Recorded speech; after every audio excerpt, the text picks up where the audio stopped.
नमस्कार मंडळी, नमस्कार नमस्कार नमस्कार. मी नागेश गोसावी माझ्या होम मिनिस्टर रियालिटी यूट्यूब चॅनलवर आपल्या सगळ्यांचं मनापासून स्वागत करतो. नवीन दिवस, पुन्हा एकदा नवीन व्हिडिओ. आणि आजचा व्हिडिओ नेहमीप्रमाणे स्पेशल आहे, खास आहे, कारण की प्रत्येक व्हिडिओत आपल्यासाठी नवीन काहीतरी आणण्याचा प्रयत्न करत असतो. आजचा व्हिडिओ कोणासाठी आहे नीट समजून घ्या. तुम्ही जर प्रॉपर्टीमध्ये इन्व्हेस्टमेंट करत असाल, पण तुम्ही जर इन्व्हेस्टमेंट म्हणून इन्व्हेस्टमेंट करत असाल, तुम्ही आता घर घेतलं आहे, तुम्ही प्लॉट घेतला आहे, बंगला घेतला आहे, सगळं झालं आहे, गाडी घेतली, आता तुम्हाला अशी इन्व्हेस्टमेंट करायची जिकडे पैसे टाकले की तिकडे तुम्हाला मंथली रेंट यायला पाहिजे. आणि त्याशिवाय रेंट यायलाच पाहिजे, पण चांगलं रेंट यायला पाहिजे. एक उदाहरण देतो छोटंसं. तुम्ही जर 1 BHK 70-80 लाखाच्या बजेटमध्ये कुठे घेतला, ठाण्यामध्ये तुम्ही कोलशेत रोडला घ्या, घोडबंद रोडला घ्या, कुठल्याही ठिकाणी घ्या, पुण्यात घ्या, कुठे घ्या, जर आजच्या डेटला तुम्ही 1 BHK घेता तर त्या 1 BHK मंथली रेंट किती येतं? 20,000 रुपये, 22,000 रुपये. अगदीच लक्झरी सेगमेंटमधला प्रोजेक्ट असेल तर 25,000 रुपये रेंट येईल महिन्याला 1 BHKला, एक 70-80 लाखाच्या इन्व्हेस्टमेंटवरती. पण मी जर तुम्हाला ते 70-80 लाख रुपये कमर्शियल ऑफिसमध्ये टाकायला बोललो, वाघे इस्टेट हा बूमिंग एरिया, सध्या काय बूमिंग एरिया म्हटला तो, कारण की नेक्स्ट BKC म्हणून ओळखला तो वाघे इस्टेटचा एरिया. वाघे इस्टेटला BKC का म्हटलं तर कारण की जे लोक मुंबईला डेली अपडाऊन करतात, BKCला अपडाऊन करतात, त्यांना ट्रॅव्हलिंगमध्ये 1-1.5 तास एक्स्ट्रा जातो आहे. मग तिकडे ज्यांचे बॉस लोक आहेत, जे लोक तिकडे बिझनेस, त्यांच्या कंपन्या वगैरे ऑफिस घेतात, त्या लोकांना ट्रॅव्हलिंग टाईम वाचावं म्हणून ते वाघे इस्टेटला शिफ्ट होतात. म्हणून तुम्हाला वाघे इस्टेटमध्ये जास्तीत जास्त डेव्हलपर कमर्शियल स्पेस घेऊन येतात, कमर्शियल ऑफिस घेऊन येतात. तर तुम्हाला सांगत होतो की जर तुम्ही 1 BHKमध्ये 70-80 लाखाच्या प्रॉपर्टीमध्ये पैसे टाकले तर तुम्हाला महिन्याला 20-22-25,000 रुपये रेंट येतं. पण एक कमर्शियल टावर बघा, असा हा टावर आहे.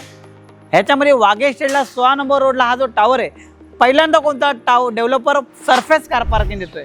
ही जी पार्किंग तुम्ही बघत आहात, म्हणजे तुम्ही मॉलमध्ये गेलात तर तुम्हाला अशा प्रकारचे पार्किंग बघायला मिळतात, ज्याच्यामध्ये गाडी तुम्ही जाऊन डायरेक्ट रॅम्पवरती लावतात. कोणताच पार्किंगचा टावर नाही. 29 फ्लोअरचा टावर आहे, 16 नंबर रोड येते. सरफेस कार पार्किंग हा याचा सगळ्यात मोठा USP पॉईंट आहे.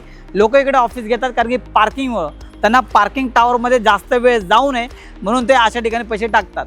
तर मला सांगायचा मुद्दा हा होता की तुम्ही ते 70-80 लाख रुपये, म्हणजे मी 75 लाख प्लस टॅक्सेसपासून 400चा कार्पेट देतो आहे, तेच 75 लाख प्लस टॅक्सेस मोठे 80 लाख रुपये जर तुम्ही ते टाकले तर तुम्हाला महिन्याला आज वाघे इस्टेटला पर स्क्वेअर फीट 100 रुपये, 110 रुपये, 120 रुपये रेट चालला आहे पर स्क्वेअर फीट. तर विचार करा, 400 × 100 जरी केले 40,000 रुपये रेंट. मी तर बोलतो 110-120 रुपये पण येऊ शकतो, पण मिनिमम 100 रुपये जरी पकडलं तर साधारणतः महिन्याला 80 लाखाच्या प्रॉपर्टीवरती 40,000 ते 45,000 रुपये रेंट कोण तुम्हाला देणार आहे? आणि तेवढंच नाही, तुम्ही जर या ठिकाणी प्रॉपर्टीमध्ये पैसे टाकले तर 25-75 पेमेंट स्कीम तुम्हाला मिळते. फक्त डेव्हलपर बोलते मला 25% पेमेंट द्या, 75% पेमेंट माझा टावर पूर्ण रेडी होईल, OC येईल, ऑन परेशनला मला 75% राहिलेले द्या.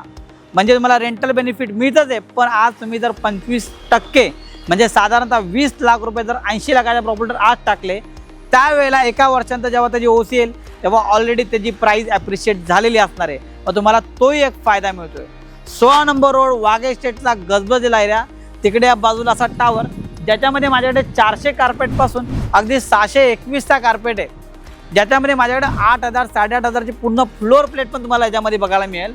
असा प्रोजेक्ट जो तुम्हाला एका वर्षामध्ये मार्च 2027ला परेशन देणार आहे.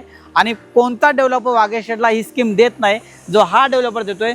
फक्त 25% पेमेंट आता भरा, 75% ऑन परेशनला भरा. Nagesh Gosavi, no brokerage, free pickup आणि ड्रॉप. मला कॉल करा आणि तुमच्या स्वप्नातली गुंतवणूक अशा ठिकाणी करा जिथे तुला इन्व्हेस्टमेंट पर्पजने घेत असाल, मला रेंटल बेनिफिट, ॲप्रिशिएट बेनिफिट जास्त मिळेल. Thank you so much. धन्यवाद.